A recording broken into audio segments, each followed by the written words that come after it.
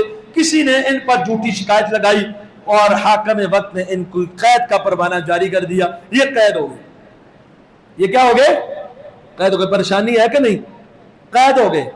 ہمارا بھی اگر کوئی بے گناہ کیس میں اندر ہے، بڑے دعائیں کر، نجات کا رستہ اللہ دے گا، تو یہ قید ہو گئے۔ تو یہ فرماتے ابو بکر بن علی قید ہوئے تو مجھے خواب آیا۔ خواب میں کون تھا؟ رسول اللہ صلی اللہ علیہ وسلم، اور آپ کہہ رہے ہیں کہ ابو بکر بن علی سے کہو دعائے کرب پڑھے۔ کیا کرے؟ ابو بکر بن علی سے کہو قل لأبی بکر بن علی یدعو دعاء الکرب الذی فی صحیح البخاری، وہ دعائے کرب جو صحیح بخاری کی ہے وہ پڑھے۔ تو کہتے ہیں میں ان سے جیل میں ملنے کے لیے چلا گیا، اور وہاں جا کر میں نے کہا کہ مجھے یہ خواب آئی ہے، خواب میں رسول اللہ صلی اللہ علیہ وسلم کہہ رہے جو بخاری کے اندر دعائے کرب ہے وہ پڑھو۔ انہوں نے پڑھنا شروع کر دیا، لا الہ الا اللہ العظیم الحلیم، لا الہ الا اللہ رب العرش العظیم، لا الہ الا اللہ رب السماوات ورب الارض ورب العرش العظیم۔ کہتے چند ہی دن گزرے تھے ان کو حاکم نے رہا کر دیا، اتنی جلدی رہائی مل گئی۔ کیا تھا؟ کس کو پکارا تھا؟ امن یجیب المضطر، کون ہے لاچار کی دعاؤں کو سن کے پورا کرتا ہے، قبول کرتا ہے، اذا دعاہ، لیکن کب؟ جب دروازوں کے دھکے کھائے، تب؟ جب الٹے سیدھے کام کرے اور غیر اللہ کے سامنے جا کے ہاتھ پھیلائے، تب نہیں۔ کب؟ امن یجیب المضطر اذا دعاہ، جب یہ لاچار آدمی، یہ پریشان آدمی، یہ بے سکون و بے چین آدمی جب اس کو پکارے گا، وَيَكْشِفُ السُّوءَ، اور تکلیف کو ہٹا دیتا ہے۔ آلہ مع اللہ، کیا اللہ کے علاوہ کوئی معال اس کے ساتھ کوئی الہ ہے؟ ایسا کوئی نہیں ہے۔ وہ یہ پریشانیاں دور کرے گا، غموں سے نجات دے گا۔ تو ابراہیم علیہ السلام کی سیرت کا ایک نقطہ، ان پر جب بھی کبھی پریشانی آئی، جب بھی کبھی آزمائش آئی، جب بھی کسی مصیبت میں مبتلا ہوئے، بڑی سی بڑی مصیبت سے بھی نجات کا جو رستہ ملا وہ دعا کی وجہ سے ملا، اللہ کو پکارنے کی وجہ سے ملا، اللہ کی حمد اور تسبیح بیان کرنے کی وجہ سے ملا۔ صرف وہی نہیں، کئی انبیاء نے پکارا، اللہ نے نجات دی۔ ہمارے اسلاف کے سینکڑوں واقعات ایسے موجود ہیں، صحابہ کے بھی اور بعد کے تابعین کے بھی اور ائمہ محدثین کے بھی، جو کہ وقت نہیں آپ کے سامنے رکھوں۔ تو خلاصہ کلام یہ ہے کہ آپ پریشان ہوں معاشی طور پر، آپ پریشان ہوں عائلی زندگی میں، یا اجتماعی طور پر ملکی حالات کے پیش نظر، یا بیماری کے حوالے سے، یا کسی اور پریشانی میں، کسی بھی قسم کی پریشانی میں مبتلا ہو، تو اس سے نکلنے کا ظاہری اسباب اختیار کرنے کے ساتھ ساتھ ایک بڑا بہترین رستہ وہ کیا ہے؟ اللہ کو پکارنا اور اس مصیبت سے نجات طلب کرنا۔ اور کچھ چیزیں ایسی جیسے دعائے کرب، یہ یاد کرنی ہے، ہر پریشانی میں اکثیر ہے۔ دوسری لا الہ الا سبحانک انی کنت من الظالمین، یہ پڑھنی ہے، دعا قبول ہوگی۔ تیسری، جب بھی کوئی پریشانی ہو، حسبی اللہ و نعم الوکیل، حسبی اللہ لا الہ الا هو علیہ توکلت، یہ جملے 4-5 یاد رہیں گے۔ آج کے خطبے میں یہ 4-5 جملے جو ہیں وہ آپ نے یاد کرنے انشاءاللہ، تب آپ کو فائدہ بھی ہوگا۔ قولوا قولی ھذا استغفر اللہ لی ولکم ولسائر المسلمین۔